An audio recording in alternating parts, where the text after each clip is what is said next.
স্বৈরাচার বিরোধী গণতান্ত্রিক সংগ্রামের ইতিহাস সংরক্ষণ এবং নতুন প্রজন্মের কাছে জুলাই গণঅভ্যুত্থানের ইতিহাস তুলে ধরতে প্রতিষ্ঠা করা হয়েছে জুলাই গণঅভ্যুত্থান স্মৃতি জাদুঘর। ৫ আগস্ট সকালে প্রধানমন্ত্রী তারেক রহমান জাদুঘরটি আনুষ্ঠানিক উদ্বোধন করবেন। পরে জাদুঘরের বিভিন্ন গ্যালারি পরিদর্শন করবেন এবং সংরক্ষিত আলোকচিত্র, দলিলপত্র, নিদর্শন এবং স্মারক ঘুরে দেখবেন।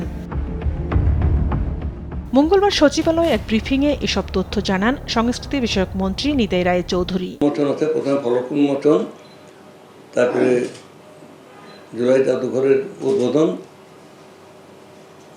শেষে এসে আমাদের আলোচনা সভা।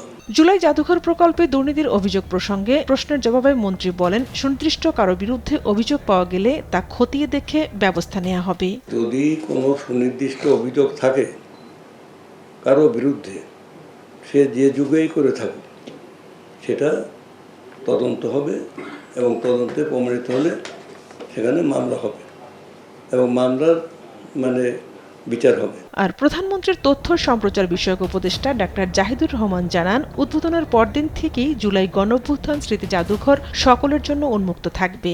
১০০-র বেশি গান তৈরি হয়েছে, এগুলো সবগুলো নতুন গান, এগুলো আগে কোথাও শোনা যায় না। সেটা যাচাই বাছাই করে আমরা ২০টা গানকে পুরস্কৃত করার সিদ্ধান্ত নিয়েছি। শহীদ সোহরাওয়ার্দী উদ্যানে একটা কনসার্ট হতে যাচ্ছে, এটা আমাদের একটা বিজয়ের দিন। সেটা উপলক্ষে সেখানে এই যারা বিজয়ী হয়েছেন, যাদেরকে আমরা সিলেক্ট করছি, তাদেরকে আমরা পুরস্কৃত করব।